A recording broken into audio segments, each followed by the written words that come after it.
So, gagawa naman tayo ng mga kanaypi ng patungan nito. At i-welding natin sa isang stand para dito sa sa waterer nila.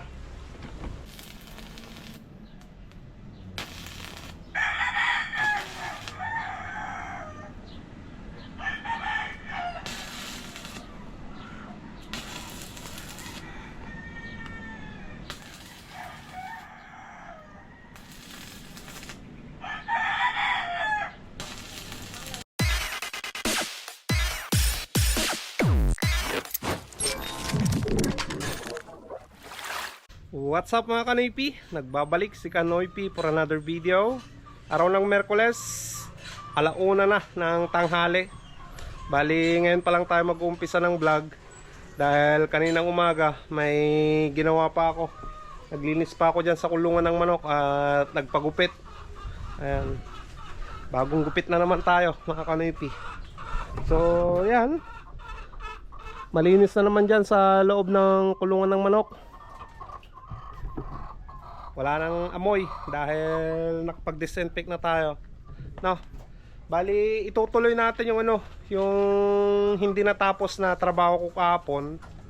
Ayan, papakita ko muna sa inyo yung ginawa kong stand ng battery cage. So puntahan natin dito. Ayan na mga kanoypi, yung 5 piraso na na bakal na binili ko nung nakarang araw. 5 piraso din yung nagawa natin. Yung isang bakal, isang stand yung nagawa mga kanoypi. Ayan. So kita nyo naman may washer na yung yung paa nya. Ayan, para maganda-ganda yung lapat ng paa nya. Pero gagawa muna tayo ng ng tungtungan ng paa mga kanipi. Magsisemento pa ako. So kaninang umaga din pumunta na ako ng ng Jose Hardware. Bumili ng 10 kilos na semento at isang bakal. Yan, papakita ko muna sa inyo mga kanipi. So ito yung binili ko kaninang umaga na 10 kilos na na semento. At ito yung gagamitin nating guide sa gagawin nating isisemento natin para sa tungtungan ng paa ng battery cage, yung stand. Ito rin yung bakal na binili ko, 9mm lang mga kanoypi. Ito na yung gagawin nating lagayan nung lagayan ng tubig. Yan. Mapaabot nga yung yung lagayan na binili ko. Yan yung plastic na yan. Yan, papakita ko sa inyo mga kanoypi yung tanggalin mo na yung plastic niya. Papakita ko sa inyo yung binili ko na na magiging lagayan ng tubig. Ayan. Ito mga kanoypi. Ayan. Yan na yung magiging lagayan ng tubig. Diyan na rin tayo magtitimpla ng vitamins nila. Ayan. Makikita nyo mga kanoypi pag nabuo ko na yung cage doon sa loob. Na-set up na natin ng maayos yung yung stand. Ayan, susunod na natin yung mga water line niya. So siguro pag set up natin ng water line nila, tatawagin natin si Boss Peter mga kanoypi para tulungan tayo na may set up ng maayos yung supply ng tubig doon sa kulungan ng aking mga alagang manok. Now, alam naman na niya na na may balak ako na ganun nga. Magpapalit tayo ng ng painuman nila. Gagawin natin yung yung automatic water drinker. At nakasupply na rin yung yung tubig.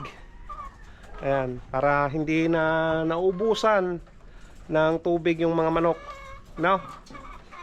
Ang gagawin muna natin ngayon, bago tayo magpintura ng stand, yung muna, magsisemento muna ako, no, mga kanipi.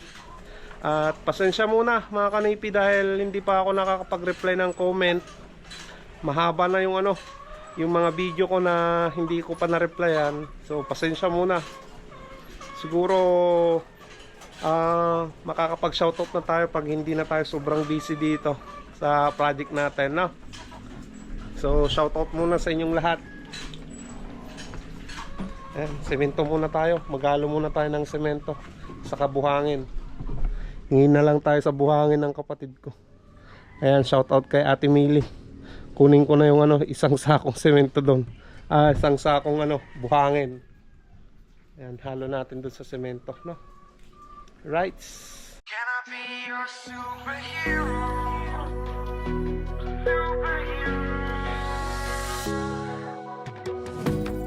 You take the light with you and you go. You're not coming knocking on my door now. I try to lie, was it always so? Cause nothing feels the same anymore.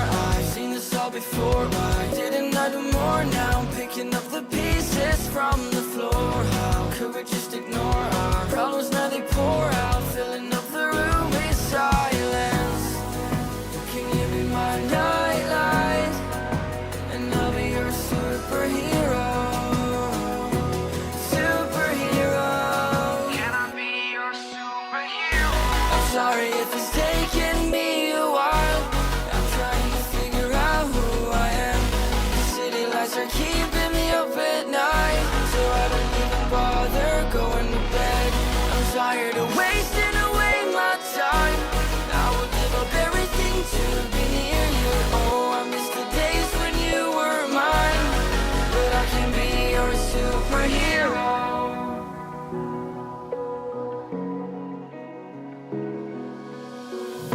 I know I shouldn't call you at night when I'm here all alone, thinking about the last time I tried to tell you what my feelings were like. I'm usually not the one to try to swallow my pride. Oh my, oh, what you doing to me? Ice cold veins when you cut me deep, I'll bleed out. I feel like I'm losing it. Oh, why is it so hard for me to breathe now? Can you be my nightlight? And I'll be your superhero. Superhero. Can I be your superhero? I'm sorry if it's taking me a while. I'm trying to figure out who I am. City lights are keeping me up at night, so I don't even bother going to bed. I'm tired of wasting away my time. I would give up everything to be near you. Oh, I miss the days when you. Ayan o, may pumunta dito oh. Humingi ng sticker oh. Ayan o. Shoutout ka na. Sinagap mo. Ilang gamido. Ika nga eh. Yan po. Ayan o. May sticker na sila. Ayos. Ayaw.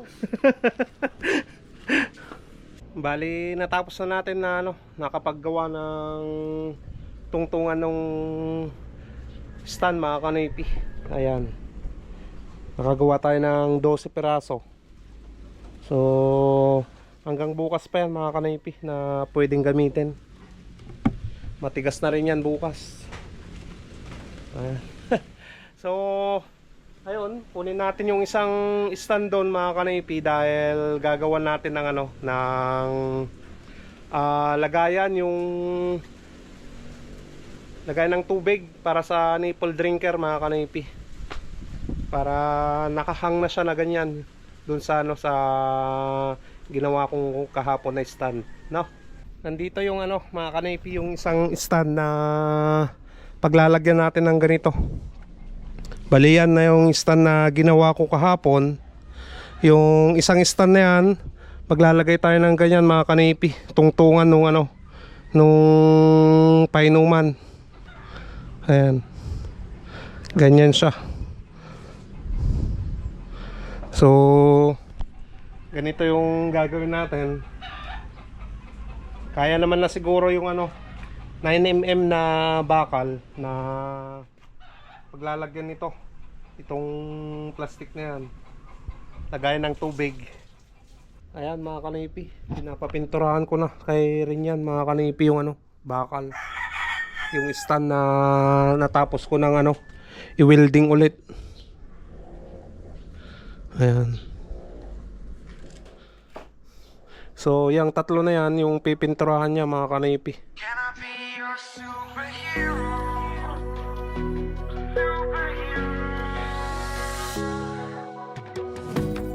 You take the light with you and you go. You're not coming knocking on my door now. I try to lie, was it always so?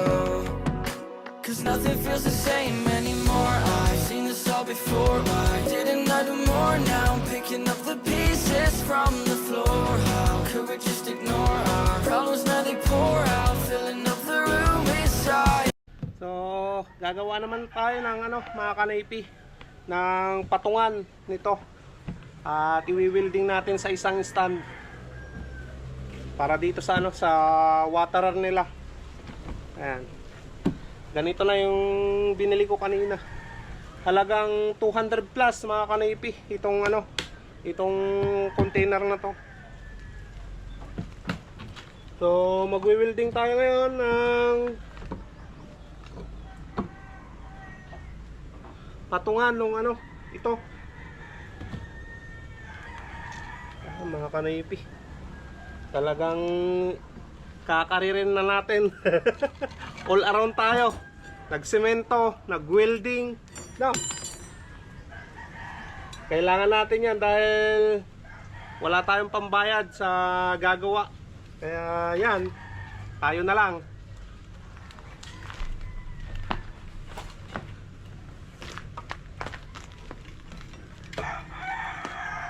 Naka-minus pa tayo, di ba?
Alright. Bali, nagawa ko na mga kanipi yung lagay ng plastic bucket na lagayan din ng tubig. Ayan o, mga kanipi.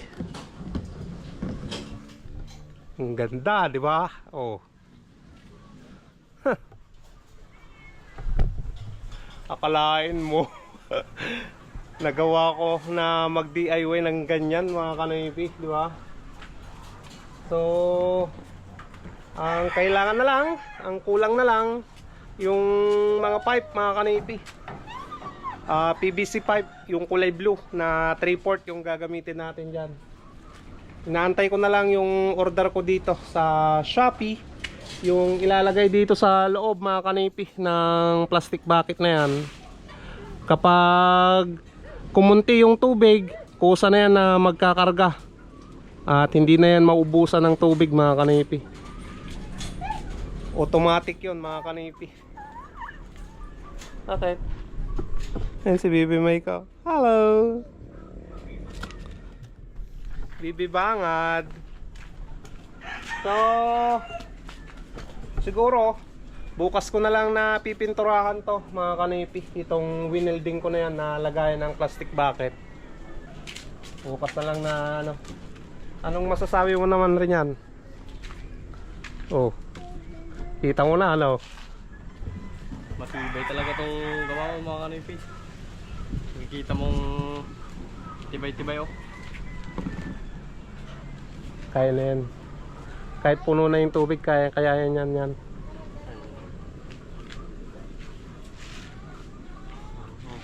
Ha? Konti pa pwede na. Pwede na yan, no? Pwede na yan mga kanipi. Saka napinturahan naman na rin yan dito. Ayan. Kahit yung 4 na piraso doon, napinturahan na rin. Ito na lang yung hindi pa napinturahan. Bukas ko na lang pipinturahan pag ano, pag nagpakain tayo dyan sa ano, mga manok. Bali, bukas ng umaga, mamamasada rin ako mga kanipi. Kailangan na nating mamasada. Naubos na yung ano, kinita natin sa pagtutubero. Ayan, yung kontrata namin ni Boss Peter, ubos na yung pera. Kaya yan, kailangan na naman natin mamasada. At ayos naman na yung ano, yung project natin. Nagawa ko naman na yung stand ng battery cage. At yan na lang yung kulang mga kanipi, pipinturahan. Tapos maglilipat kami ni Rinyan bukas din ng mga manok. Lalagay na rin namin yung ano, yung stand na ginawa namin doon sa kulungan ng manok. Okay. Huwag anak! Ay! Tumapak ka na dyan! Dito! Bad! Huwag doon pinapatigas pa ni Papa. Tinapakan na ni Mike mga kanipi yung ginawa natin. Yan din yung tungtungan ng ano, paa nito. Yan. Buti na lang mga kanipi, kumpleto tayo ng gamit. May ginagamit tayong grinder at yun, yung welding machine. Buti na lang nakabili din tayo. No, may ginagamit na ako na pang DIY. Kung wala yan, hindi natin magagawa tong ano, stand ng battery cage. At least nagawa natin ng maayos. At nakapagsemento rin tayo kanina, no? Bali, nagpakain na rin sa rin yan ng mga manok ngayon. At nagpainom na rin ng tubig. Bukas na lang tayo, no? Mag-asikaso dyan. Tapos naman na kanina na naglinis dyan sa kulungan ng manok. Thank you so much mga kanipi sa suporta, sa panunod na naman sa aking DIY na stand para sa battery cage ng aking mga lagang manok. So maraming salamat sa no skip ad sa ginagawa nyo. Thank you.